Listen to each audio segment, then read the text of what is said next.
Hello everyone, this is a brief explanation of the Unit 1 activity. Should you have any questions, feel free to message me in the group chat or send me a text message.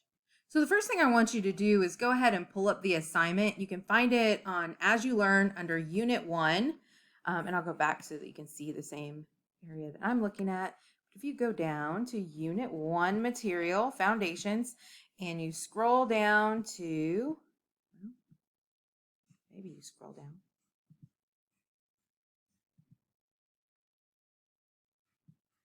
Scroll down to end of unit activity. So there's a couple of samples that I'm going to show you because I think visualization is usually the best way to find out how to do this material.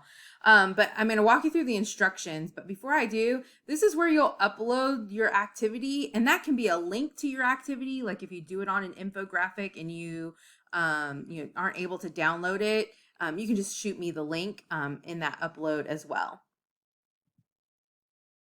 So if we go to the activity, the assignment is you're an intern with the HR department of Acme Incorporated.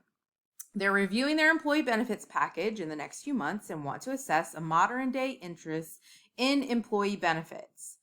Poll a minimum of 15. I think minimum of 15. I would like to see you do 20 or 30 folks of working age, so that can be 16 on up, to see what employee benefits they view as most important. You may rank and organize the poll however you like. Please include demographics such as age, gender, geographic location, or any other demographic you want to measure. You might want to measure if you have a population that's partially veteran and non-veteran, you might get some differences there. And then create an infographic using like Smore, PictoChart, Canva, PowerPoint if you're not savvy on any of those, to share your results with the class. The infographic really should include charts or graphs explaining your results and an analysis of your data, including the expected results and actual results, as well as a works cited and reference page should you use that. So one of the things I usually ask students to do is to spend some time on EB News looking at emerging employee benefits, because what'll happen is you will select a set of benefits. You'll say, hey, would you like to see healthcare, retirement, vision, dental, and you'll list all kind of the traditional ones. And those would be the ones that people gravitate towards because those are what they're familiar with. And most people are going to choose health or retirement. So you're not really going to get very interesting results if you pick kind of like status quo benefits. So try and look around and see what are some emerging trends and emerging benefits going on that are either contributory or non-contributory. And you may have to explain a little bit when you're doing your polling. So if you say pet insurance, give like a 1-sentence statement on what pet insurance is to your pollees, because otherwise they may not know what that is.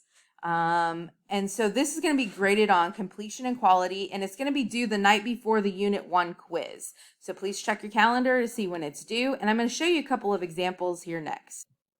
All right, here are some of the infographics that some students have put together in previous semesters. And as you can see, if they selected something like health insurance, you would see that most people would gravitate towards health insurance. So try and think of some different ones. And again, if someone didn't select, if you pick something like short-term disability or health savings account, you may have to give a brief explanation of what that is, depending on the group that you're polling. And here's another one I wanted to show what it would look like if somebody maybe used PowerPoint. And a lot of students use Google Forms to gather their polls. Some students use other mechanisms. I had one student who posted all of her polls on some social media platform and got great feedback. So just kind of depends on what you're familiar with. I think what I liked about this particular version of this assignment was that they took a little bit of time to really go through their analysis of the results. So make sure you do that because that'll help as well. And last semester, I asked students to share like what they would do to improve the data quality from what they ended up using. And so here were some recommendations from one student that they said that they could have done to get some more accurate, appropriate results for the type of survey that they did. Sending more result or sending the survey out to more people outside of Boone, maybe focusing on a larger age range. But again, about accessibility, having worded the questions differently, especially the benefits questions. And that's why I say, maybe describe the benefits that you're talking about, because people aren't taking your class. And then someone felt like that they thought that it would be better if they had like a multiple choice response versus just writing it in. So, I know some students will like, okay, what are your top 5 benefits? And people don't know what things actually categorize as benefits or count as benefits. So, maybe utilizing a multiple choice or something that's less fill in the blank related. And then age range, of course, is always going to play a part in what benefits people select.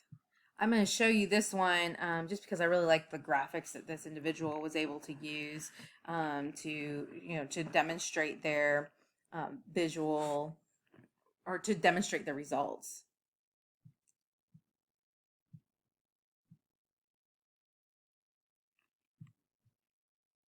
And I'll share with you, another student said to improve their results that they would have sent out a survey versus I think that they either posted on social media and asked people to respond directly to her. So I think she felt like people were intimidated by having to respond a certain way into what they were interested in.